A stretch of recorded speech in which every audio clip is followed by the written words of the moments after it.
Saludos, queridos hermanos en Cristo. En este tema continuamos con la serie del problema de la disidencia en la Iglesia Adventista del Séptimo Día. Es un problema que se está viendo a nivel mundial. Sabemos que la venida del Señor está cerca y nuestro Señor Jesucristo dijo que una de las señales serían que se levantarían falsos profetas que vendrían en su nombre y a muchos engañarían.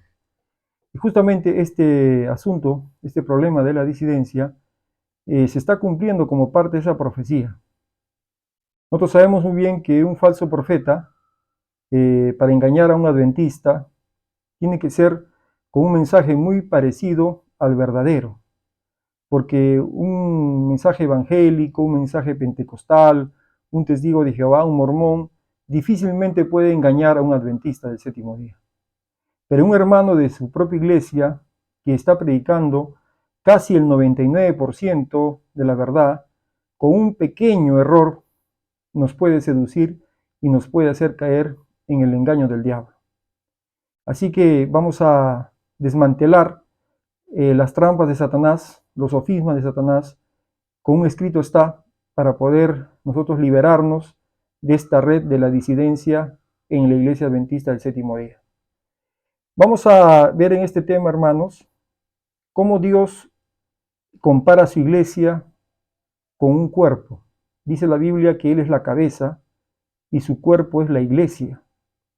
Vamos a leer el libro de Efesios, capítulo 5, verso 23. Dice el apóstol Pablo: porque el marido es cabeza de la mujer, así como Cristo es cabeza de la iglesia, la cual es su cuerpo y Él es su Salvador. En Colosenses 1, 18 también dice Pablo: y Él, refiriéndose a Cristo, es la cabeza del cuerpo que es la iglesia, el que es el principio, el primogénito de entre los muertos, para que en todo tenga la preeminencia, dice Pablo. Entonces, como notamos con suma claridad, la Biblia presenta que la iglesia de Cristo es su cuerpo. Muy bien.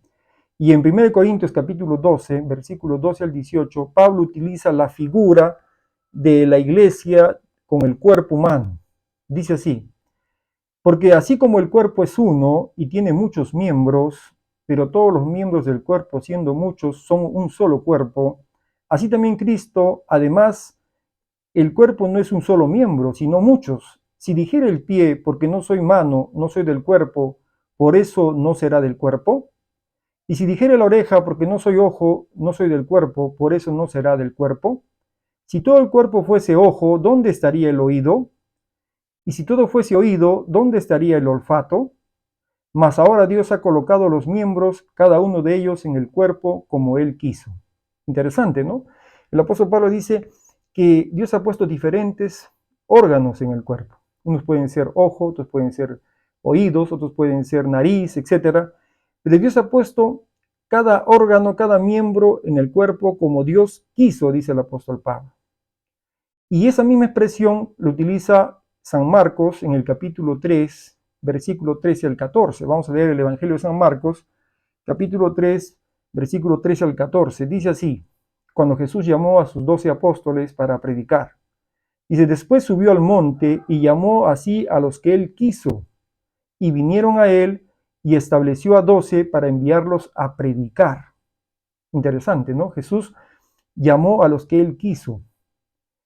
Y dice, los estableció para enviarlos a predicar. O sea, estas personas habían sido llamadas por Cristo y los envía a predicar el Evangelio, las buenas nuevas de salvación a este mundo. Ahora, ¿cómo eran estos 12 apóstoles que Jesús organizó y les encomendó la tarea de ir a predicar? ¿Serían hombres santos y perfectos? ¿Hombres sin defecto alguno? ¿Qué nos dice el Espíritu de Profecía? Por ejemplo, en el Deseo de todas las gentes, en la página 262 y 263, nos dice que los apóstoles tenían graves defectos y graves pecados.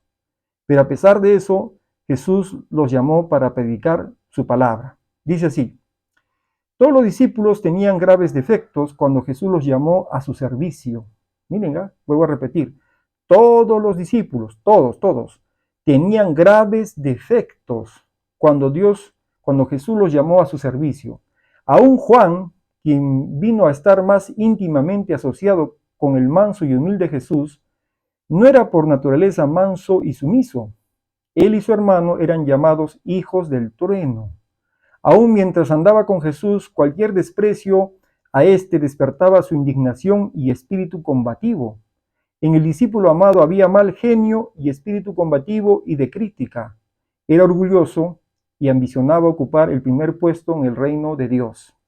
Era ambicioso, Juan. Era de espíritu combativo, era violento. Le llamaban el hijo del trueno. Dice acá en el Desato de la Gente, seguimos leyendo en la página 263, dice: en sus hábitos y temperamento, los apóstoles diferían grandemente. Entre ellos se contaba el publicano Leví Mateo y el celote Simón, el intransigente enemigo de la autoridad de Roma. Acá vemos que había, por ejemplo, el publicano Leví. ¿Quién era un publicano en el tiempo de Cristo? Eran personas de mala reputación, mal vistas por el pueblo, porque eran personas que se prestaban a cobrar impuestos a sus compatriotas a favor del Imperio Romano. Y muchos de ellos se enriquecían de manera ilícita y abusaban del pueblo. Así que un publicano era mal visto en el tiempo de Cristo. Ahora también dice el celote Simón. ¿Qué era un celote? Un celote era un conspirador contra el gobierno de Roma. Eran personas que utilizaban la violencia y querían derrocar al Imperio Romano. Eran personas consideradas conspirativas, personas que buscaban cómo liberar a Israel por la fuerza humana del Imperio Romano. Ahora también dice estaba el impulsivo Pedro y el ruin Judas. Tomás el infiel, aunque tímido y miedoso, Felipe lento de corazón e inclinado a la duda, y los ambiciosos y jactanciosos hijos de Zebedeo con sus hermanos. Estos fueron reunidos con diferentes defectos, todos con tendencias al mal, heredadas y cultivadas, pero en Cristo y por su medio habían de habitar en la familia de Dios. Interesante, ¿no? Los discípulos tenían graves defectos. Nosotros podríamos haber juzgado, ¿no?, en ese momento a Jesús. ¿Por qué escogió ese tipo de personas para hacer una iglesia, la nueva iglesia del Nuevo Testamento? Ahora vamos a ver en la Biblia cómo nos describe a estos personajes, a los más sobresalientes. Por ejemplo, en el caso de Judas, en San Juan capítulo 12, verso 6, ¿se acuerdan ustedes que cuando la mujer lloró a los pies de Jesús y vertió un perfume de alto precio, Judas criticó esa acción y San Juan dice lo siguiente? Dice San Juan capítulo 12, verso 6, dice: pero dijo Judas esto, no porque se cuidara de los pobres, sino porque era ladrón y teniendo la bolsa, sustraía de lo que se echaba en ella. Era ladrón, robaba de la bolsa, de la naciente iglesia que estaba empezando a crecer, él estaba drenando esa tesorería. Ahora, ¿cómo era Pedro? En Mateo 26, versos 69 al 74, nos muestra la triste historia de Pedro, el mal testimonio que dio Pedro ante los enemigos de Cristo y ante los mismos compañeros de él. Dice: Pedro estaba sentado fuera en el patio, eso fue cuando Jesús fue entregado, y se le acercó una criada diciendo: tú también estabas con Jesús el Galileo. Mas él negó delante de todos, diciendo: no sé lo que dices. Saliendo él a la puerta, le vio otra, y le dijo a los que estaban allí también: este estaba con Jesús el Nazareno. Pero él negó otra vez con juramento: no conozco al hombre. Un poco después, acercándose a los que por allí estaban, dijeron a Pedro: verdaderamente también tú eres de ellos, porque aún tu manera de hablar te descubre. Entonces él comenzó a maldecir y a jurar: no conozco al hombre, y enseguida cantó el gallo. Miren, hermanos, qué testimonio de acá Pedro. Negó abiertamente a Jesús, habló palabras fuertes, maldijo y aseveró y juró que no lo conocía. ¿Qué estaba demostrando Pedro ahí? En primer lugar, mentiroso, cobarde, engañador, desleal a su maestro. Ese era un discípulo de Cristo. Judas también lo fue. Era ladrón, traidor, sabemos que fue también. Con un beso entregó al Hijo del Hombre. Ahora leamos cómo era Juan, el hijo del trueno. Veamos en Lucas capítulo 9, verso 54. Viendo esto sus discípulos, Jacobo y Juan, cuando Jesús fue a predicar a Samaria y los samaritanos no quisieron, lo despreciaron, entonces ellos se indignaron y reaccionaron de esta manera. Vuelvo a leer. Viendo esto, sus discípulos Jacobo y Juan dijeron: Señor, ¿quieres que mandemos que descienda fuego del cielo como hizo Elías y los consuma? Entonces, volviéndose él, los reprendió diciendo: Vosotros no sabéis de qué espíritu sois. Ellos decían: Señor, ¿quieres que hagamos descender fuego del cielo y los queme? Porque ellos ya habían visto los milagros, ya habían hecho milagros anteriormente, habían visto cómo Jesús sanó a leprosos, cómo resucitó a la hija de Jairo, vieron cómo alimentó a los 5,000 con panes y los peces, con pocos panes y peces. O sea, ellos ya vieron el poder de Jesús y habían hecho también ellos milagros. Y en ese momento, Señor, mandamos que caiga fuego del cielo y los queme a estos samaritanos. Tenía un espíritu vengativo, o sea, no tenía amor por el prójimo. Ese era Juan, un hombre rencoroso, violento. Ese era un discípulo de Jesús, era un predicador de la naciente iglesia. Ahora, ¿qué dice el Espíritu Profecía referente a este tema? En Palabras de Vida, el Gran Maestro, página 51, dice lo siguiente: El Redentor del mundo no quiere perder un alma. Su trato con Judas fue registrado para mostrar su larga paciencia con la perversa naturaleza humana, y nos ordena que seamos misericordiosos como Él lo fue. Él dijo que los falsos hermanos se hallarán en la iglesia hasta el fin del tiempo. Interesante esta cita. Y también en Mensajes Selectos, tomo 3, página 17, dice la sierva del Señor lo siguiente. Escúchenlo bien, muchos dicen que ya Dios no trabaja por la iglesia adventista porque está llena de judas, traidores, otros que dicen que hay apóstatas, que los líderes ya no están predicando, que tienen muchos pecados, etc. Miren lo que dice Elena G. de White en Mensajes Selectos, tomo 3, página 17. Tomen nota. Dice: Os digo, hermanos míos, el Señor tiene un cuerpo organizado por medio del cual Él trabaja. Miren, dice que Dios tiene un cuerpo, hablando del cuerpo que es la iglesia, organizado por medio del cual Él trabaja.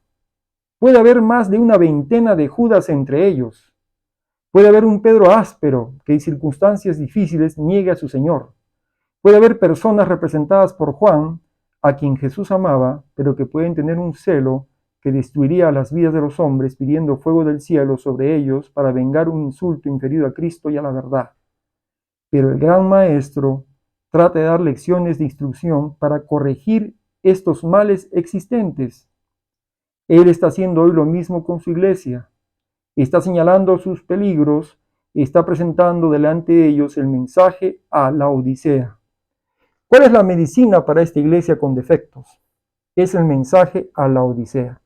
Y el mensaje a la Odisea, como lo dije anteriormente, es un mensaje a salir de la condición tibia en la que está el pueblo de Dios. No es un mensaje que invita a salir a los hermanos de la iglesia para formar otro grupo o otra nueva iglesia. Ese no es el mensaje es salir de la condición de tibieza. Y dice acá el Espíritu Profecía, en Mensajes Selectos, tomo 2, página 75. El mensaje a los laodicenses se aplica a los adventistas que han tenido gran luz y no han andado en ella. Los que han hecho gran profesión de fe, pero que no se han mantenido al mismo paso de su guía. Son los que serán vomitados de su boca, a menos que se arrepientan. El mensaje que afirma que la iglesia adventista del séptimo día es Babilonia y que llama a la gente a salir de ella, no procede de ningún mensajero celestial, ni de ningún instrumento humano inspirado por el Espíritu de Dios. Es contundente esta cita.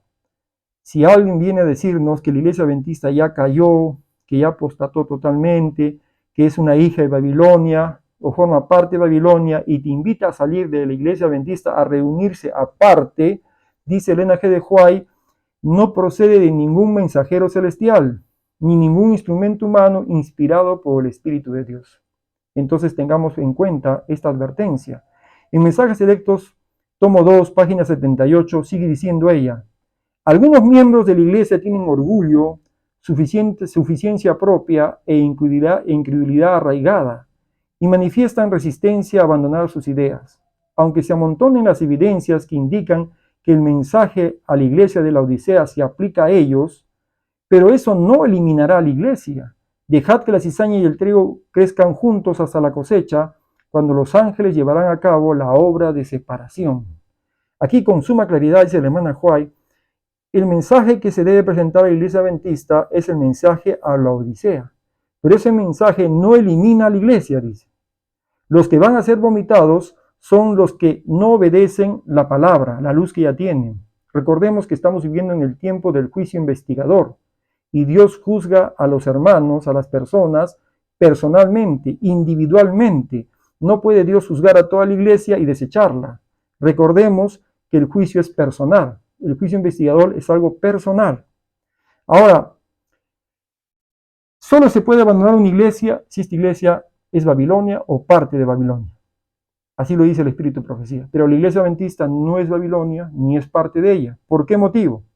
Leamos Mensajes Selectos, tomo 2, página 77. Aquí el Espíritu de Profecía dice que hay dos doctrinas que convierten las iglesias en Babilonia o en hijas de Babilonia, que son la exaltación del falso día de reposo y la creencia de la inmortalidad del alma. Estas dos doctrinas juntas convierten a cualquier iglesia cristiana en Babilonia o en una hija de Babilonia.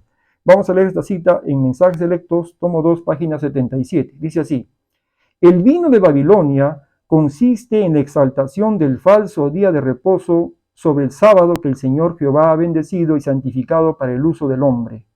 Y también es la creencia en la inmortalidad del alma. Estas herejías emparentadas y el rechazo de la verdad convierten la iglesia en Babilonia. Está muy clara la cita. Ahora, muchos disidentes argumentan y dicen que la iglesia adventista está cayendo en el ecumenismo, ¿no? Se va a unir con otras iglesias, es más, va hasta, dicen, al Vaticano y tiene ya conversaciones y hace un poco de ecumenismo o está haciendo el ecumenismo.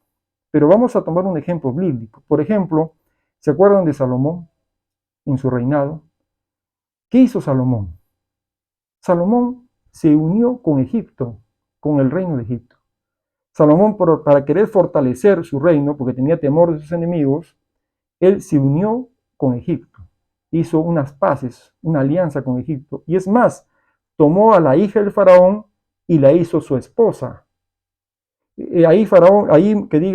Salomón cometió dos pecados: unirse con un pueblo pagano, enemigo del pueblo de Dios, porque los egipcios fueron enemigos, los esclavizaron al pueblo de Dios durante 400 años, y todavía ellos no querían liberar a Israel.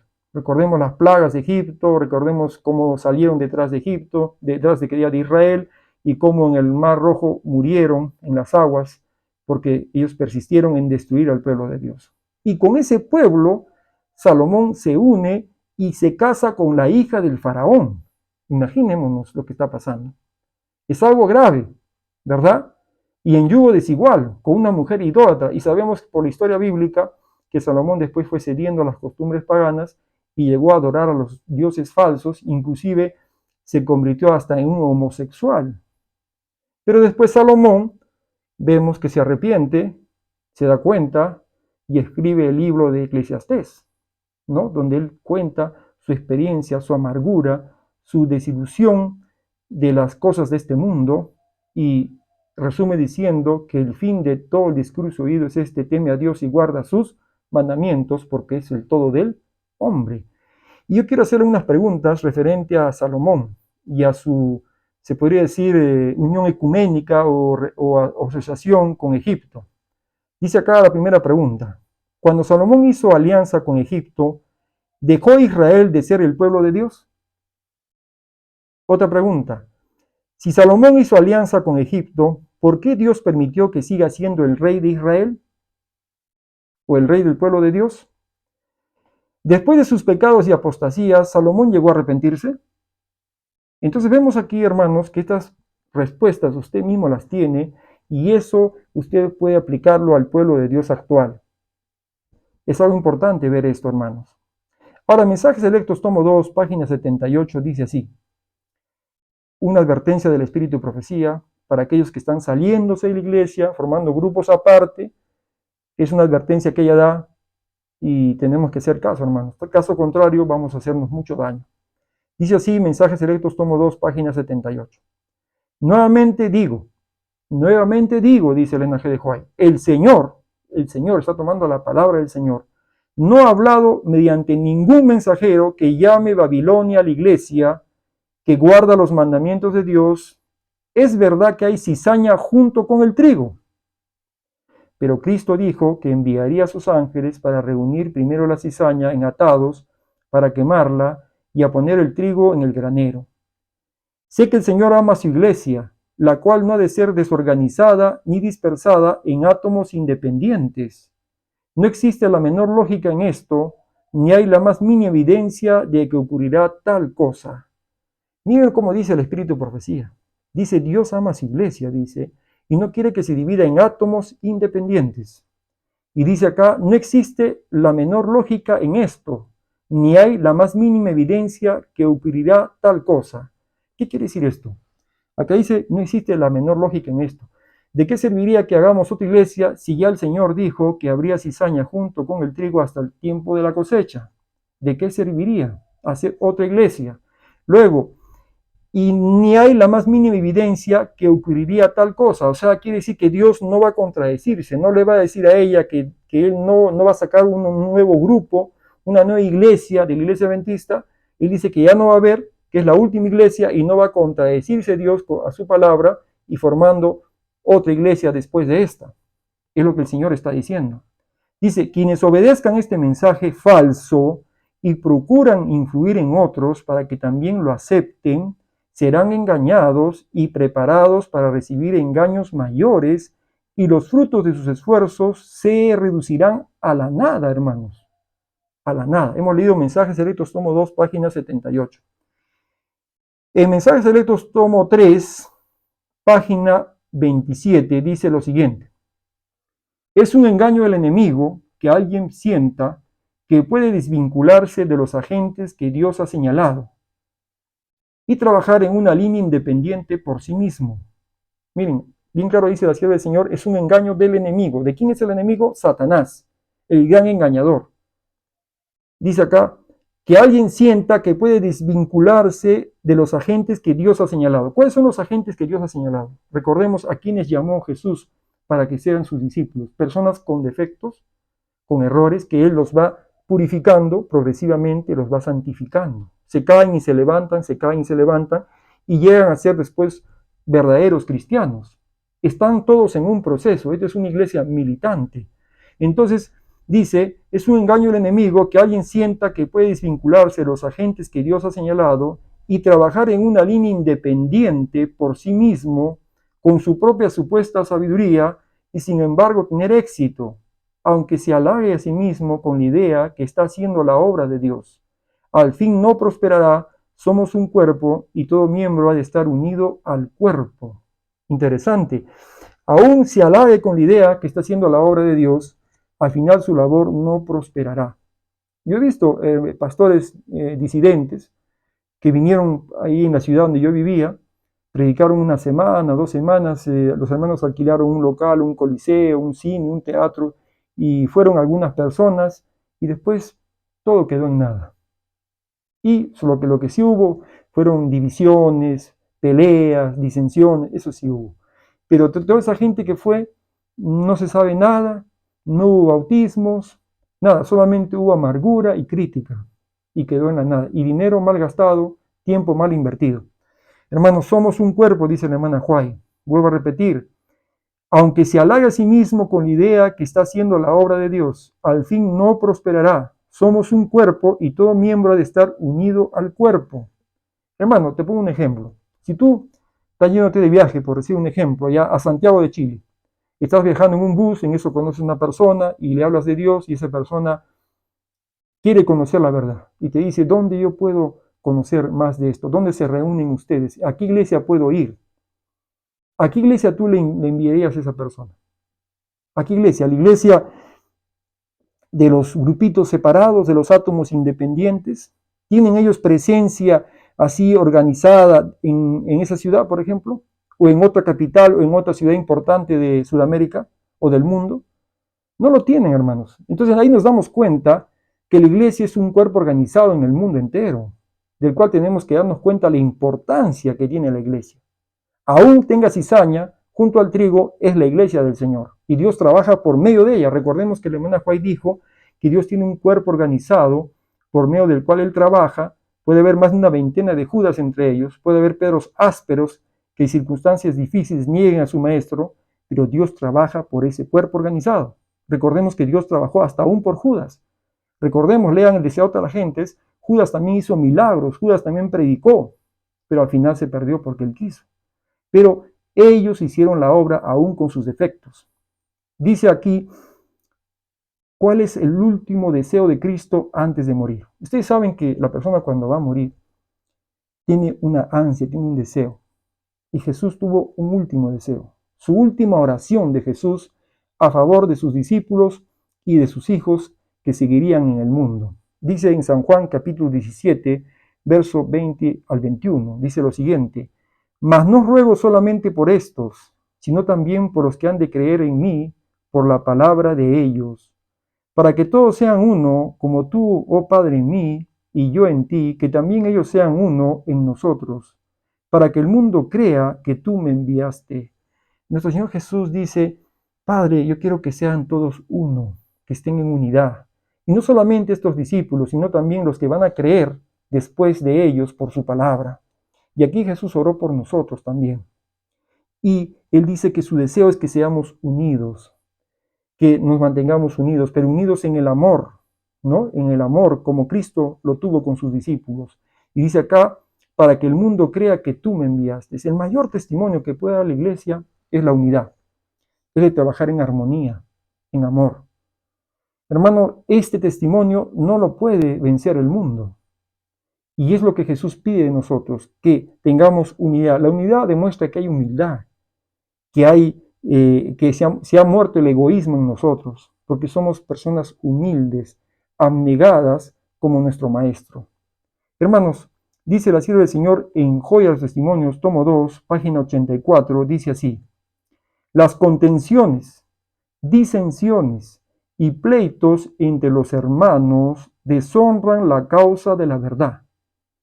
Los que siguen tal conducta exponen a la iglesia al ridículo de sus enemigos y hacen triunfar las potestades de las tinieblas.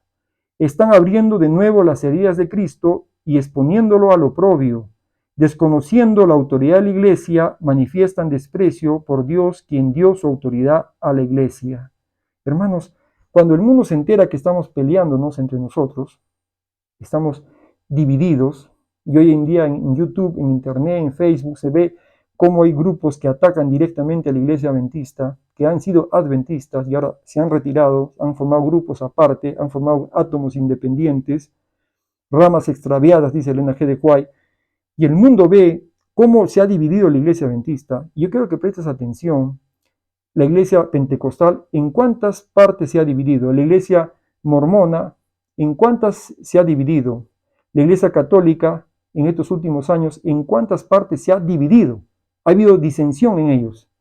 Te vas a dar cuenta que casi nada. Ellos están unidos en el error. Los únicos donde han proliferado la disidencia, donde ha proliferado la desunión, la crítica, es en el pueblo de Dios. Qué raro, hermanos, ¿verdad? Ya Jesús lo dijo en Mateo 24. Vendrán muchos en mi nombre y a muchos engañarán. Hermanos, esto es lo que está viniendo hoy en día, lo que está sucediendo en el pueblo de Dios. Pero acá la parte importante que me llamó la atención, dice en este texto, dice, están abriendo de nuevo las heridas de Cristo. Cristo, dice, tiene sus heridas en las manos, ¿verdad?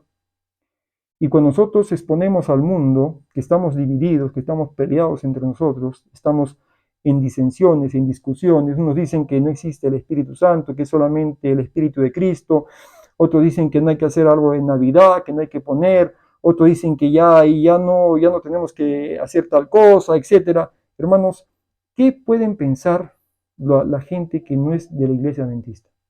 Que estamos totalmente desunidos. Y dice Elena G. de White, es exponer a la vergüenza a Cristo y es nuevamente abrir sus heridas.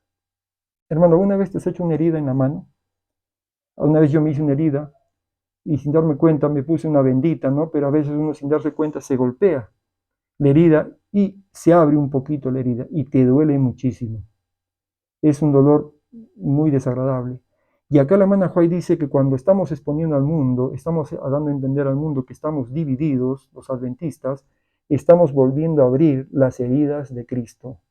Hermano, ya no estemos causándole dolor a Cristo. Ya no estemos causándole dolor a Cristo, porque Satanás quiere eso. Él se place en eso. Recordemos que Satanás influyó en los soldados romanos, en los dirigentes del tiempo de Cristo, para que lo crucificaran, para que lo azotaran, para que lo martirizaran. Y nosotros no podemos ahora ser utilizados por Satanás con el espíritu de crítica, de acusación, para generar ese sufrimiento nuevamente en nuestro Maestro. Hermanos que me escuchan, las citas son muy claras. Solamente hay una iglesia en el tiempo del fin. Apocalipsis capítulo 3 dice que hay 7 iglesias, no hay 8 ni 9, solamente hay 7, y la última es la Odisea. Y la hermana White dice que ese mensaje se aplica a los adventistas del séptimo día. Por lo tanto, es la última iglesia. Y el mensaje es salí de la tibieza. No dice salí de la iglesia de la Odisea y formar otra iglesia. El mensaje es salí de Babilonia, ese es diferente. Y dice la hermana White que si aplicamos ese mensaje a la iglesia adventista, estamos cometiendo un grave error. Y es lo que precisamente Satanás quiere que nosotros creamos. Recordemos, hermanos, que Satanás es el padre de mentira. Y cuando Satanás te engaña para que sufras. Te engaña para que tengas amargura en tu vida. Yo te pregunto, hermano, hermana que me escuchas, ¿cómo está tu corazón? ¿Tienes paz en tu alma? ¿Tienes amor por tus hermanos? ¿Amor por el prójimo? ¿Estás dispuesto a sacrificar tu orgullo, tu autosuficiencia por la unidad de la iglesia? Hermano, si no sientes eso y no tienes esa capacidad, tú eres sincero, pide a Dios, Señor, ¿qué está pasando con mi vida? Conozco mucho de la profecía, conozco mucho de esto, de lo otro, practico la reforma pro salud, etcétera, etcétera, pero mi corazón no ha cambiado. Me he vuelto frío, me he vuelto muy formal, muy legalista. Hermano, quiere decir que estás en el camino equivocado. Santiago dice, si tenemos ira, contienda en nuestro corazón, dice que esta es una sabiduría terrenal, animal y diabólica. La única manera que podemos darnos cuenta que estamos bien es cuando tenemos los mismos sentimientos y pensamientos que Cristo tuvo por su iglesia. Recuerda cómo Jesús fue con Judas, cómo le lavó los pies, cómo fue con Pedro, cómo fue con Juan, cómo fue inclusive con los soldados que lo crucificaron. Él dijo, Padre, perdónalos porque no saben lo que hacen. Que el Espíritu de Cristo muere en tu corazón para que cuando Él venga por segunda vez te pueda dar la vida eterna. Que Dios te bendiga, hermano. Amén.